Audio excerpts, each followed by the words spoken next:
xua cha ngày ní nhưng mà vừa pi sạch chịu cái chấm bông bông chỉ muối spray bột cồn ngày krem xăm và trứng miên cỏ xó bánh tráng và xào súp nông tật xì yếu vòng muôn tôm cà hóm chi vằn xôi hay ăn miên mà style cái tịch nông pang với pra nôm bạc con đấy cả bạn bảo ngày hay nâng spray bột cồn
lỡ sạch vào dương nó lại vô bị thua thay rồi cho mình làm sạch như vậy mọt thua sạch trời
làm mày ở túng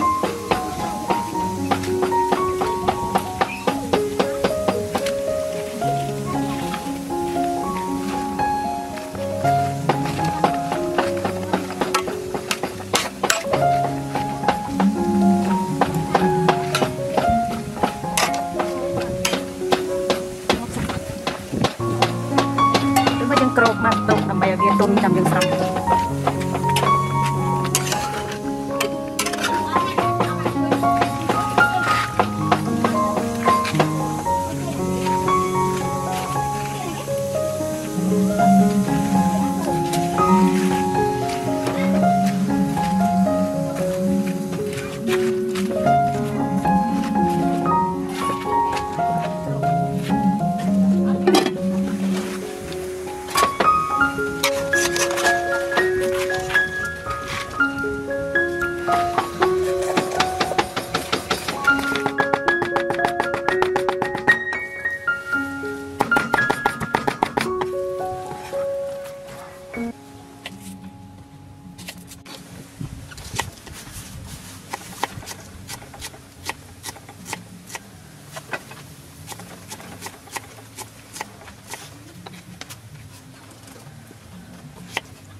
Sách bao dương trăm rồi đó dương đặt kêu không mà dùng chua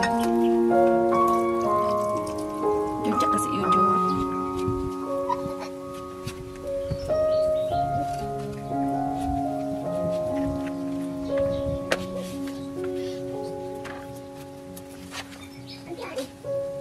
Hãy subscribe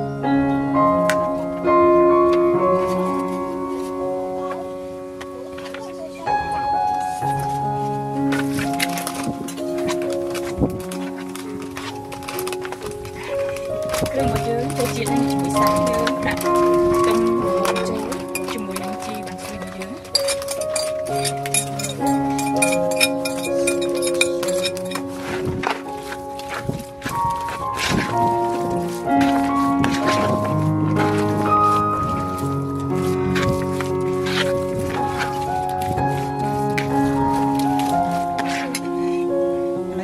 lỡ những video hấp dẫn.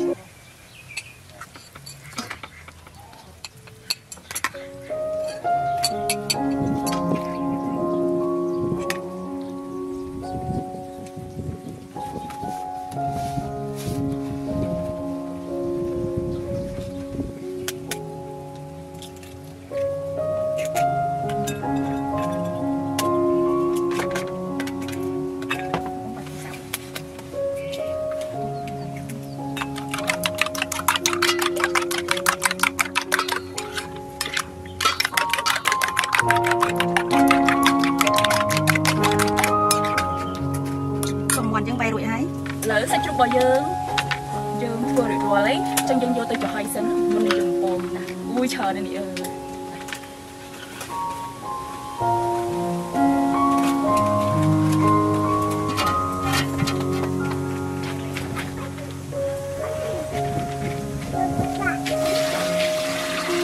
lỡ dân vô spray một cô dương mà chụp hội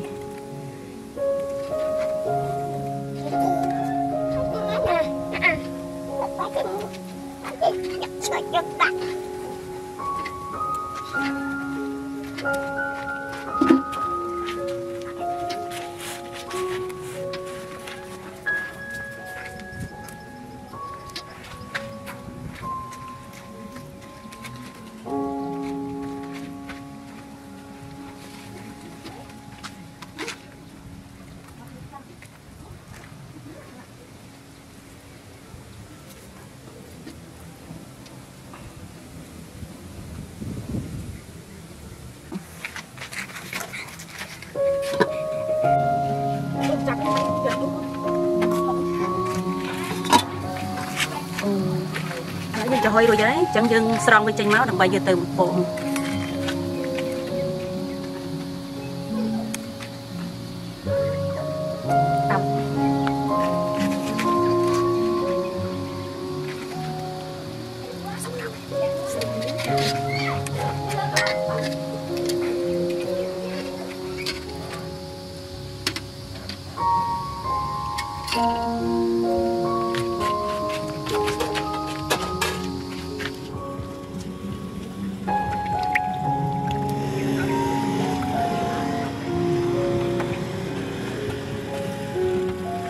dưới mình đặt mà trộn tí nâng bắn tí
Im lọ, hòm lọ.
Lấy sa chiu bông pong spray bột cô bà dương cho anh đi qua lấy trắng ta dương chặt đam nhầm đó.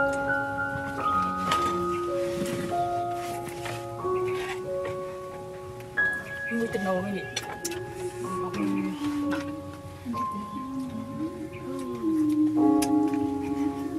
Nào. Chiu một chút xíu bà dương này.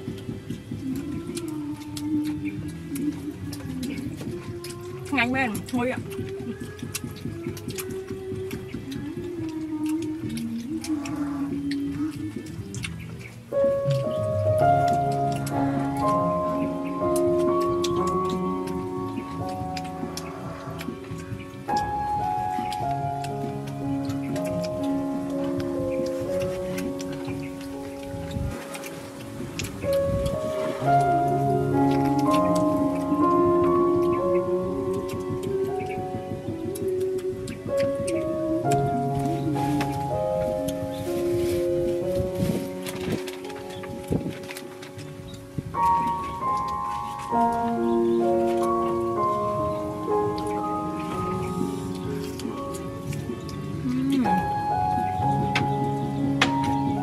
Chụp khăn lên tên chụp khăn nấu chi bạn xui vào chương trình.